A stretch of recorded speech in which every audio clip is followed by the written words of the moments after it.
The notification came between a bad cup of coffee and the start of the 16-hour shift. Dax Calloway read it once. Then he read it again. Then he set the cup down very carefully, the way a man sets something down when he is deciding not to throw it. The message was short. It had the seal of the human Katheron Accord at the top, which was a gold circle with a handshake in the middle that nobody had ever thought looked good. The text below it said, "Congratulations. You have been selected by algorithmic lottery to fulfill Clause 7 of the Human Katheron Diplomatic Accord. You will represent humanity in a formal union with the royal house of the Katheron Dominion." He stared at it. Then he typed back, "Is this optional?" The reply came in 4 minutes. One word. No. Dax was 34 years old. He had spent 12 years in the military building things in places that didn't want to be built in. Outposts on moons that tried to freeze you. Relay stations on asteroids that tried to shake apart beneath you. Infrastructure on planets where the air itself was a problem. He had been shot at twice, buried once, and had watched a solar flare eat 3 months of work in 40 seconds. He was not a man who panicked easily. He got a second cup of coffee. He read Clause 7. It turned out the Human Katheron Accord, signed 6 years ago by diplomats who were apparently very proud of themselves, had included a cultural exchange provision. The Katheron Royal House would offer one of its daughters. Humanity would offer one of its citizens. A union, symbolic, a gesture of good faith between species. Nobody had ever told Dax about Clause 7. Nobody had told most people about Clause 7. He packed one bag. He reported to the transit hub. He spent 4 days on a Katheron diplomatic ship, eating food that tasted like aluminum, and thinking about all the ways this could go wrong. He catalogued them in order of likelihood. He got to 37 before he ran out of paper. The Katheron homeworld did not look like a place that welcomed guests.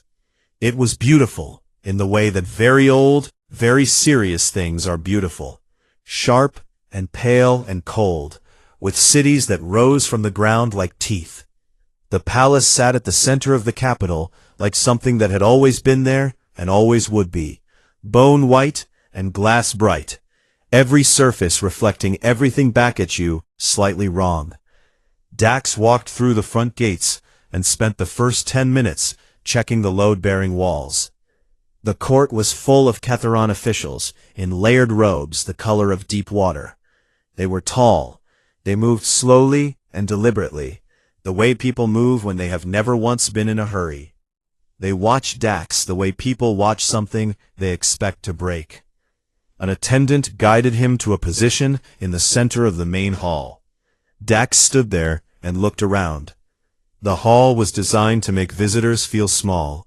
High ceilings, long distances between everything, surfaces that caught the light and threw it at your eyes.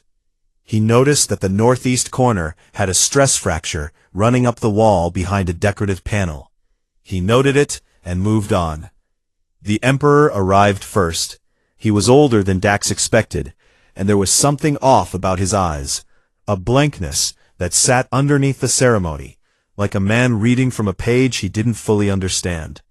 He spoke the ritual words in the formal Katheron dialect. An interpreter stood at Dax's shoulder and translated in a flat, professional voice. Then the daughters were brought in. There were 7 of them. They entered in order, tallest to shortest, most decorated to least. The first 6 were dressed in robes that probably cost more than Dax made in a year, with attendants and head ornaments and the slow, confident walk of women who had never been told to hurry up. Each one stopped at her marked position. Each one looked at Dax with the calm, measured curiosity of someone examining an object they weren't sure had a use. The 7th came in last. One plain circlet, a robe that was clean and well-made, but had none of the decoration the others wore. She was shorter than her sisters, and she walked differently, not with confidence exactly, but with a kind of settled patience, like someone who had been last for a very long time and stopped fighting it. Her eyes were the color of cracked amber. She walked the full length of the hall without looking at anything in particular. Then she looked at Dax. She did not look away. He did not look away either. The ceremony took 3 hours. Most of it was ritual words that the interpreter translated in pieces, filling Dax's ear with phrases about unity and honor and the shared destiny of two peoples. Dax listened to all of it and filed it under things that sounded better when written down. He stood where he was told to stand. He said the words he was told to say. He kept his face neutral, which was not difficult for him. At the moment of formal binding, she stepped forward and placed her hand over his. The touch lasted 4 seconds, long enough to be ceremonial. She wore no expression. Her hand was cool and steady, and she held it in place with the precise stillness of someone doing something they had done before. Then she pulled back. Half a second too fast. It was small, a tiny thing. Anyone in that hall watching for the ceremony and the spectacle and the historic significance would have missed it entirely. Dax did not miss it. She had flinched. Not with her face. Her face was still, composed, perfectly correct. But her hand had pulled back a fraction of a second before the ritual required, and for just a moment, something had moved behind those amber eyes. Something that looked like surprise. The genuine kind. The kind that doesn't happen to people who are prepared. She recovered instantly. She stepped back to her position. The Emperor spoke again. Everyone in the hall bowed. Dax stood very still and thought about that half-second. He was assigned rooms in the eastern wing. They were large and cold, and decorated in shades of white and gray, with furniture that was clearly sized for someone taller than him. An attendant showed him where everything was, with the brisk efficiency of someone completing a task, not hosting a person. The attendant left. Dax sat on the edge of the bed. He thought about the letter, the algorithm, Clause 7. He thought about a 7-daughter ceremony where the last one arrived alone and walked like she expected to be last. He thought about a hand pulling back a half-second too fast. He was in a palace full of aliens who could apparently read each other like open books. Every diplomat he had met on the ship over had described the Katheron as deeply sensitive to the emotions and intentions of those around them. Highly attuned, impossible to deceive. She had touched his hand and flinched. Something about him had surprised her. In an empire where everyone read everything, he had registered as something she hadn't read before. He got up, went to the window, and looked out at the pale city below. Somewhere in this palace, the 7th daughter was in her own rooms, and if he had to guess, and Dax was good at guessing, it was half the job, she was thinking about exactly the same thing. The city lights came on one by one as the sky darkened. He watched them and did not feel small at all. The court treated him like a chair. Not with cruelty, not exactly. It was more that the Katheron officials and courtiers and attendants who moved through the palace halls simply did not adjust their behavior for his presence, the way people adjust when another person is in the room. They spoke past him, over him, around him. They held full conversations at normal volume in rooms where he was standing.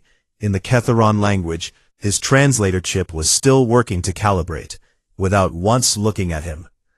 He was furniture. Exotic furniture. A ceremonial object the princess had acquired.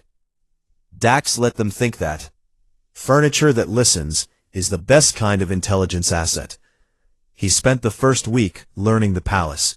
He did it the way he learned every new environment, on foot, slowly, with his eyes slightly unfocused so they caught peripheral movement.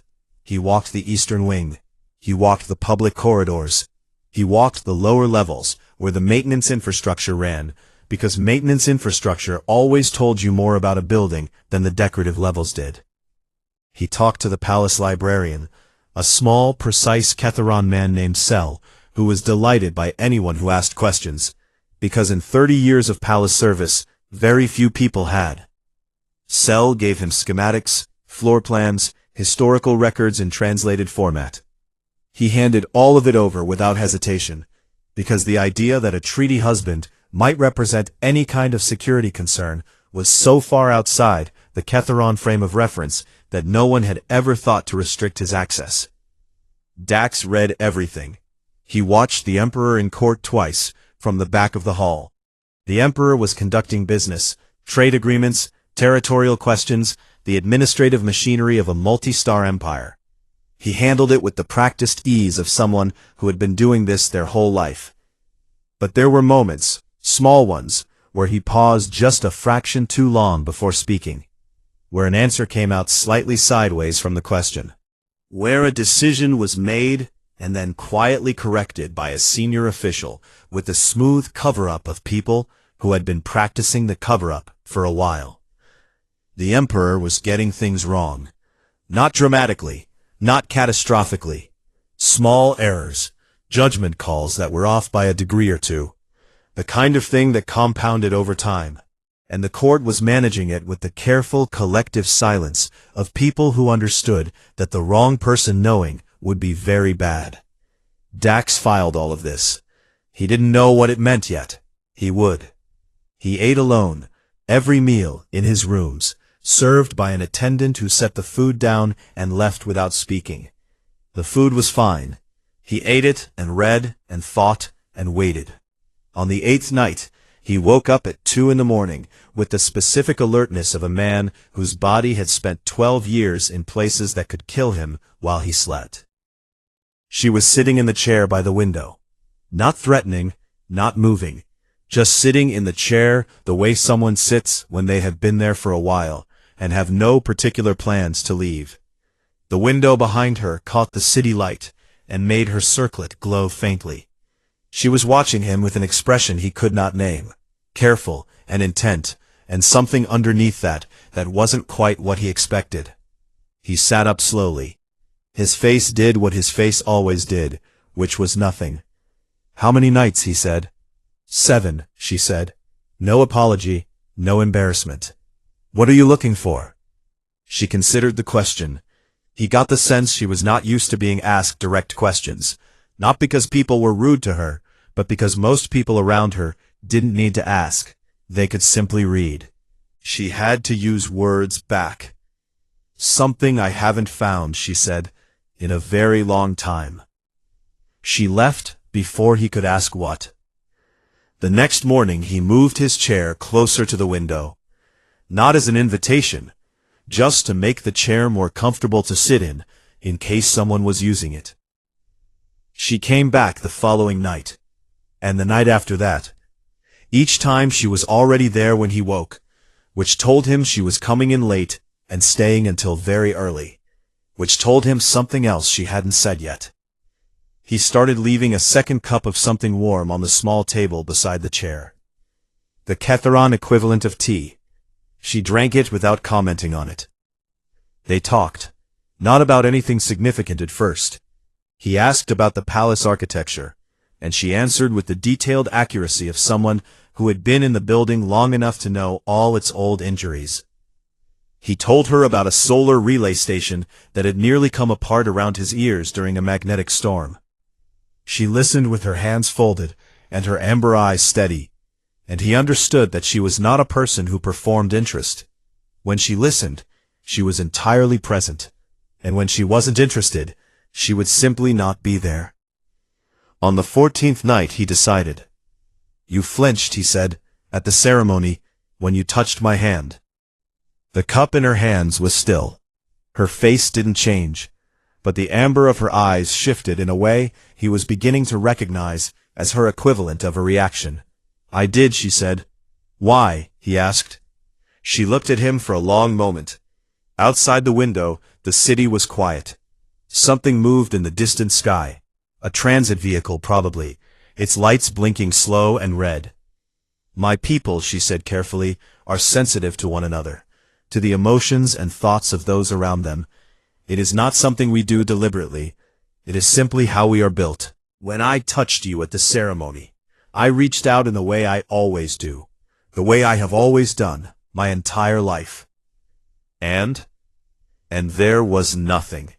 She said it quietly, not with disappointment, with something much more complicated than that. Not emptiness, not a wall, just a different kind of space, something I didn't have a name for. Dax thought about that. That bothered you, he said. It surprised me. She set the cup down. I have not been surprised in a very long time. He looked at her, really looked the way he looked at structural problems he was trying to understand. She was sitting in his chair by his window, drinking his tea, having come back 14 nights in a row to watch a man she couldn't read. You've been trying to figure me out, he said. Yes. Any luck? Something moved in her face, something that might, on another person, have been the beginning of a smile. No, she said, none at all. He stretched out on the bed and looked at the ceiling. Well, he said, you know where I am. She stayed until just before dawn. He lay there after she left, and thought about the Emperor's sideways answers, and the court's careful cover-ups, and a woman who had been surprised for the first time, in a very long time, by a man from a planet that did not have a seat at any important table. Something was wrong in this empire. He didn't know exactly what yet, but he was starting to get a shape for it. The word was buried on page 41 of a historical records file that most people would have stopped reading by page 3. Reva. Dax found it while going through the archive material Cell had given him. Old court records, ceremonial histories, the kind of administrative documentation that piled up over centuries and got digitized and filed and never looked at again. The word appeared in the oldest records more often than the newer ones. In the newest records, it did not appear at all. He wrote it down. He went back to Cell. What does Reva mean? He asked. Cell looked up from the cataloging work he was doing, made a small sound that Dax had come to understand meant, "That is an interesting question," and said, "It is an ancient title, very old. It refers to a position, a ceremonial role in the old structure of the court. The Reva was considered the living guidance of the empire. A spiritual advisor, you might say, though that translation is imprecise." He turned back to his work. "It is theoretical now, historical." "Right," Dax said. "Thanks, Cell." He walked back to his rooms and sat with the word for 2 hours. Living guidance. The Emperor making small errors. The court covering them up. A woman who had been in the palace long enough to know all its old injuries. A woman who had never, in all their late-night conversations, once mentioned what she actually did. What her function was. Why she, out of 7 daughters, had no attendance and 1 plain circlet, and the lock of someone who had permanently accepted being last. He had a shape now. He didn't like it.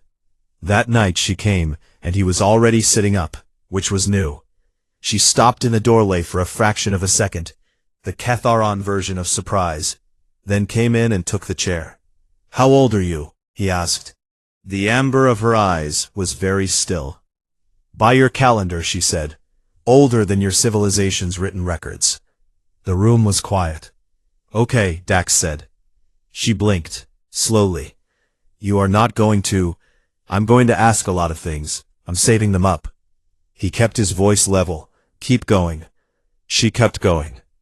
It came out in pieces over the following nights, the way hard things come out when a person has never said them out loud before. Carefully, one piece at a time, checking the weight of each word before setting it down. The Reva bond, the biology of it, how it worked, what it cost, what it had taken from her across 30 centuries of emperors, who had needed her and used her and understood her the way a man understands the engine in his vehicle, as something that runs and requires maintenance and is not consulted about where it wants to go. Every Katheron ruler at Ascension had pressed their consciousness against hers, not to control her, to be guided by her. She received them, their panic and their confusion and their ambition and their fear, and she steadied them. She read the court, the advisors, the political currents, and she gave the Emperor what they needed to govern. Not orders, not commands, just clarity, in a species that lives so deeply in each other's emotional fields that clarity was the rarest resource in the galaxy. She had done this for every emperor in recorded Katheron history. Every single one. Dax listened to all of it. He sat on the edge of his bed, with his hands folded, and his eyes on her face, and he did not say anything until she stopped. She stopped talking, and looked at him, with the expression of someone who has handed over a very heavy object, and is waiting to see if the other person will drop it. He was quiet for 4 seconds. Then the anger came, not loud, not explosive, the slow-burning kind that runs deep and steady and does not go out, and he let it come because it was the right thing to feel. The entire empire, he said, ran on your back for 3,000 years. She opened her mouth. No, he said, I know that's not how the Katheron frame it. I'm not framing it for them. She closed her mouth. He looked at her, really looked, the way he had looked at the stress fracture in the northeast wall, trying to understand how deep it went. They sent you to me to get rid of you. When the new emperor took the throne, he needed the bond. You were supposed to come here, attempt the bond with a human host, and the feedback was supposed to... Yes, she said, very quiet. But it didn't. No. She looked at her hands. It didn't. He stood up. He walked to the window. Outside the city was doing what cities do at night. Lights and movement and the hum of infrastructure that never fully sleeps. He stood there with his back to her for a moment. Then he turned around. Show me, he said. She looked up. Show you what? Whatever you were going to show me eventually. Whatever you've been deciding whether to show me. The pause was long. Then she pulled back the sleeve of her robe, first one side then the other, to the inside of her wrists. There were marks there, faint geometric lines, pale against her skin, the kind of thing you wouldn't see in normal light. She tilted her head slightly, and he could see the same marks along the side of her throat. The residue of every emperor she had ever held. Some were so old they had faded to silver. Some were still the color of something that had not finished healing. He looked at them for a long time. He did not reach out. He did not ask if he could.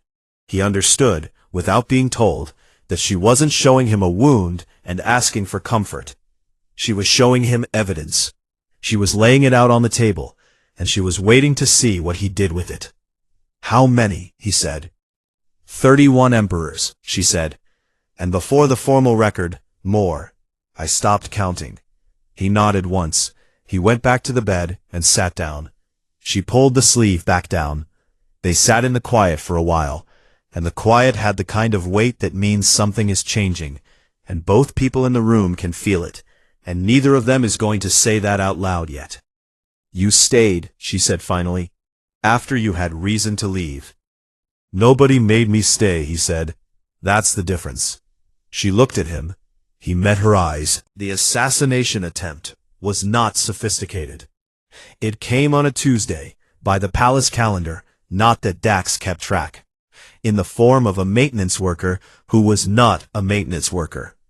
In a corridor Dax used every morning to get to the archive, because Cell opened early and made better coffee than the Eastern Wing kitchen.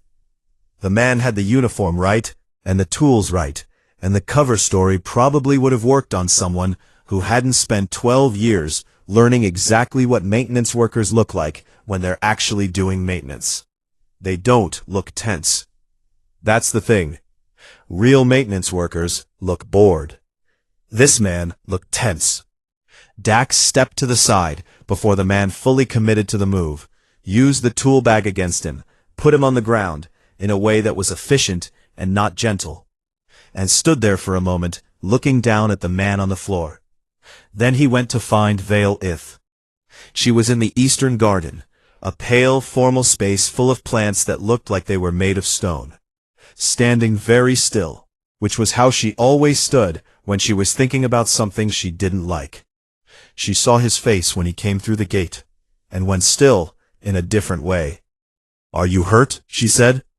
"No." He stopped in front of her. "They sent someone for me." She did not look surprised. That told him something. "You knew they might," he said. "I thought it was possible." She turned away slightly, which was not evasion. He had learned that it was what she did when something was costing her to say. When the bond attempt failed at the ceremony, I was supposed to be the one who died.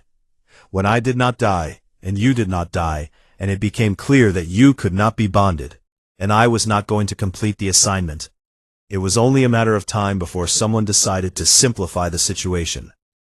By removing me. By removing the evidence that the Reva bond has limits. She turned back to him. An empire that has governed by one mechanism for 3,000 years does not respond well to the discovery that the mechanism can fail. Dax thought about this. So they sent the least reliable kind of assassin, which tells me whoever gave the order was nervous and moving fast. That means the Emperor is getting worse. The errors are getting bigger. The court is scared. She looked at him. You noticed, she said. I've been noticing for 3 months. He sat down on the edge of a stone planter. I need you to explain the bond. All of it. How it actually works. She was quiet for a moment. Then she sat down and she told him. The Katheron bond was not mind control. It was nothing so crude. The Katheron were built, biologically, neurologically, to exist in deep emotional and cognitive connection with those around them.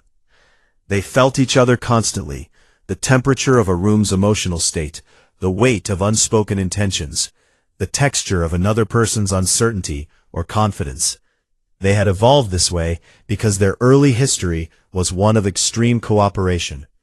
A species that felt each other deeply made better decisions together. The Reva was this capacity taken to its furthest natural point. Her sensitivity was beyond the normal range for her species by an order of magnitude. She did not just feel the emotional state of a room. She felt the structure beneath it, the ambitions and fears and blind spots of everyone around her, laid out like a map. An emperor bonded to the Reva did not receive her thoughts or her commands. They received clarity. The confusion and noise of governing cleared. They made better decisions because she was there, in the background of their mind, receiving all the things they couldn't see, and giving nothing back but steadiness. It was an extraordinarily efficient system. It was also, Dax thought, an extraordinarily efficient way to make an entire civilization dependent on one woman. When you touched me at the ceremony, he said, what happened? She folded her hands. I reached out, the way I always do, and I found nothing I recognized. The human neural structure is not like the Katheron one. It does not have the same channels, the same pathways. I could not find purchase anywhere. It was like, she stopped, considered. You grew on a world that wanted to kill you. Your bodies adapted, your minds adapted. Across thousands of generations, your neural architecture rewired itself to survive 100 different hostile conditions. The result is a brain that does not settle into clean, consistent patterns. It is always moving, always rerouting. And you can't read it. I cannot read it. I cannot bond with it. I cannot even find the edges of it clearly. She looked at him with something he was starting to recognize as the thing her face did instead of wonder. You are not defended against the bond. You are simply built in a way that makes the bond structurally impossible. A human mind is not a room I cannot unlock. It is an ocean. There are no walls to press against. He sat with that for a moment. So the whole empire sent a human here to die, he said, because they didn't know humans are immune to the one thing the whole empire runs on. Yes, and you are the only person who could have told them that, and they sent you away. Yes, that, he said, is a spectacular failure of information management. Something crossed her face. It might, on another person, have been a laugh that decided not to happen. The court tightened over the following 2 weeks. More officials in the corridors, movement patterns that changed. The warm, formal indifference with which the court had previously treated Dax shifted into something cooler and more watchful. They were no longer ignoring the furniture. The furniture had become a problem. He noticed the shift on a Wednesday. By Thursday, he had already begun making arrangements he did not discuss with anyone, except Veilith. By the following Monday, 3 separate human contingent members had been quietly relocated to a secondary wing under a maintenance filing. By the next Thursday, the rest were there too. All of this filed under routine infrastructure work. He came back to his rooms one evening, and she was there. Not in the chair by the window, but standing in the middle of the room, which was new. "You're moving people," she said. "I'm moving people," he confirmed. "You believe the order is coming. I believe an empire that is scared and losing its stability is going to look for someone to blame, and we are the available options." He dropped his jacket over the chair. "I'm not waiting for the order." She watched him. That careful, intent way she watched things she was trying to understand. "Why?" she said. He looked at her. "Why are you doing this?" she said. "You could request extraction. Diplomatic channels. You could be gone from this planet in a week. The Accord would—" "I know what the Accord would do." He met her eyes steadily. "I'm not leaving." She was very still. "You have been last," he said. "Your entire life. You have been given away and used and sent to a human to die, and not one person in 30 centuries of Katheron history asked what you wanted." He said it simply, without heat, the way he stated facts. "I'm not going to be the next one who treats you like you're not in the room." The city lights came on outside. The room got quieter. She looked at him for a long time. "I don't know what to do with that," she said finally. "You don't have to do anything with it," he said. "It's just true." The Emperor's forces moved on the human sector at dawn. They found it empty, not abandoned. Everything was clean, orderly, the beds made and the equipment secured, and the rooms left exactly as they had been issued. But empty. Every single human in the palace contingent, 31 people, gone. The guards who searched the rooms found a maintenance filing on the central system, 3 weeks old, that had rerouted the entire contingent to a secondary residential wing in the lower palace. The filing was completely legitimate. It had been signed off by an infrastructure management official who, when questioned, had no memory of signing it, because no one had brought it to his personal attention. It was routine work, the kind of thing that got approved in batches. The commander who reported this to the Emperor stood very still while delivering his report, in the way people stand when they are delivering news they would rather not be delivering. The Emperor's response was not calm. The response was not calm because the Emperor had been governing alone for 4 months, and the small errors had become medium errors, and the medium errors had become a daily feature of court life that everyone around him was quietly, frantically managing, and the stress of it was showing. He looked to Dax's eye. Dax was standing at the back of the hall during this, which no one had thought to prevent because no one had updated the access protocols, like a man who was very tired and running on something that was almost used up. Dax watched him and felt something he did not expect to feel, which was a small and honest pity. The Emperor had not designed this system. He had inherited it. He had been raised to rule, and the thing he had been raised to rule through was gone, and he was standing at the center of a 3,000-year empire, trying to hold it together with his bare hands. That didn't make what he had ordered excusable, but it made it understandable. Veilith walked into the throne hall at the moment the commander finished his report. She did not walk in from the side doors that attendants and junior members of court used.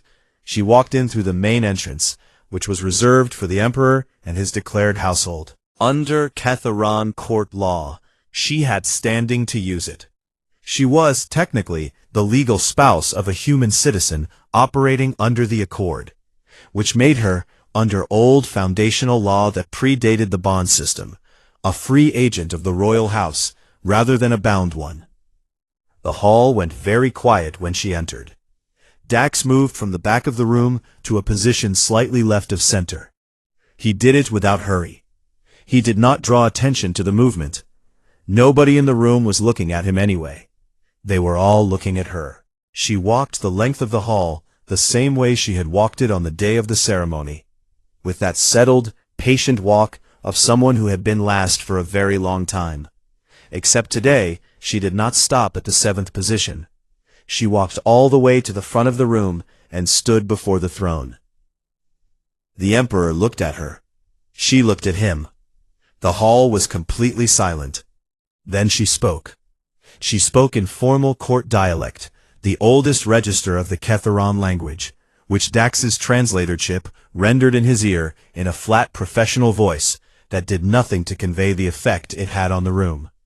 The effect on the room was significant. Senior officials went very still. A few exchanged glances. One made a small involuntary sound, and then went still too. She cited the old law.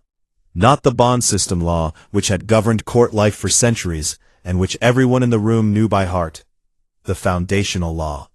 The law that had been written before the bond system existed, in the early centuries of Katheron civilization, when the legal standing of the Reva had been written down explicitly to protect the institution from misuse. The law said, a Reva acting of her own sovereign will holds standing above imperial declaration. It had never been invoked. In 3,000 years, the Reva had never acted on her own behalf. There had been no need for the law, because the situation it was designed for had never come up. It was still on the books. The emperor's legal counselor, a thin, precise woman who stood to the right of the throne, and whose entire career had been the management of court law, went through what Dax read as 3 separate emotional states in about 4 seconds. Then she opened a document on her court tablet and started reading very fast and very quietly, and her expression settled into something that looked like the professional equivalent of, well, this is unexpected. The commander who had delivered the report about the empty human sector looked at the legal counselor. The legal counselor looked at the document. The emperor looked at Veil-Ith. Veil-Ith waited. She was good at waiting. She had 3,000 years of practice. The legal counselor looked up from her tablet. She spoke 2 sentences in formal court dialect. Dax's translator chip gave him, "The provision is valid. It has not been rescinded." The commander looked at the emperor. The emperor was quiet for a long time. The hall was quiet with him, the way a hall full of people goes quiet when everyone is waiting for something and nobody wants to be the one who moves first. Then the emperor did something Dax had not expected. He asked her a question. The translator chip gave him, "What do you want?" It was, apparently, the first time an emperor of the Katheron Dominion had asked the Reva that question in recorded history. She told him. She told him in clear, measured language, in the same formal register, with the patience and precision of someone who had prepared this answer for a very long time, and was being careful with every word. She told him what the bond system had cost. She told him what governance without dependency on one person's suffering could look like. She told him that the Katheron were a species with extraordinary capacity for connection and cooperation, and that they had spent 3,000 years pointing all of that capacity at one woman instead of at each other. She told him that she was done. The hall stayed quiet. Outside, somewhere in the pale city, the normal sounds of morning had started. Somewhere in the lower palace, 31 humans were eating breakfast in a secondary wing that Dax had stalked 3 weeks ago. The emperor looked old and tired, and like a man standing at the edge of something very large that he hadn't built and didn't know how to dismantle. "How do we govern without it?" he said. Veil-Ith looked at him steadily. "You learn," she said, "the way every species that isn't you already does." Dax, standing slightly to her left and slightly behind her, because it was where he was most useful, and he had never once cared about being in the front of anything, thought about a solar relay station orbiting nothing interesting.